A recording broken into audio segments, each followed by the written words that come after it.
കർണാടക കുടകിൽ ട്രക്കിങ്ങിനിടെ കാണാതായ കോഴിക്കോട് നാദാപുരം സ്വദേശിയായ ശരണ്യയെക്കുറിച്ച് യാതൊരു വിവരവും ലഭിച്ചിട്ടില്ലെന്ന് തെരച്ചിൽ സംഘത്തിലുണ്ടായിരുന്ന വനം വകുപ്പ് ഉദ്യോഗസ്ഥൻ പറഞ്ഞു. ശരണ്യയുടെ കയ്യിലുണ്ടായിരുന്ന വസ്ത്രത്തെക്കുറിച്ചോ ഭക്ഷണമോ അത്തരത്തിലുള്ള സൂചനകളൊന്നും ലഭിച്ചിട്ടില്ല. ശരണ്യയുടെ മൊബൈൽ ഫോൺ റേഞ്ചിനെക്കുറിച്ച് വിവരമില്ല.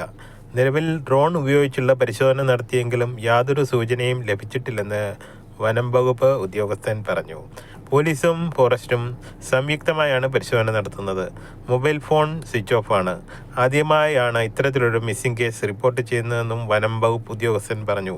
കേരളവും കർണാടകവും പരിശോധന നടത്തുന്നുണ്ട്. ഡോഗ് സ്ക്വാഡ് ഉൾപ്പെടെ പരിശോധന സംഘത്തിലുണ്ട്. വ്യത്യസ്ത സംഘങ്ങളായിട്ടാണ് പരിശോധന. എന്നാൽ സൂചനയൊന്നും ലഭിച്ചിട്ടില്ലെന്നാണ് തെരച്ചിൽ സംഘം പറയുന്നത്. 3.5 കിലോമീറ്റർ ദൂരത്തോളമാണ് ട്രക്കിംഗ്.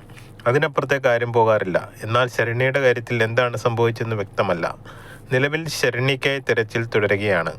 ചെങ്കുത്തായ പ്രദേശമായതിനാലും വന്യജീവികൾ ഇറങ്ങുന്ന സ്ഥലമായതും തെരച്ചിലിന് വെല്ലുവിളിയാണ്. ശരണ്യ ഒറ്റയ്ക്കാണ് ട്രക്കിങ്ങിന് പോയത്. ശരണ്യയെ 2-ാം തീയതി ഉച്ച മുതലാണ് കാണാതായത്.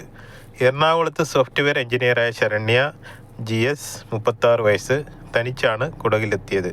കുടകിലെ ഏറ്റവും ഉയർന്ന കൊടുമുടിയായ തടിയൻഡമോൾ കയറാൻ എത്തിയതായിരുന്നു. ഏപ്രിൽ 2-ന് കൊച്ചിയിൽ നിന്ന് ശരണ്യ കുടകിലെത്തിയത്. ഗ്രാമത്തിലെ ഹോം സ്റ്റേയിലാണ് താമസിച്ചിരുന്നത്.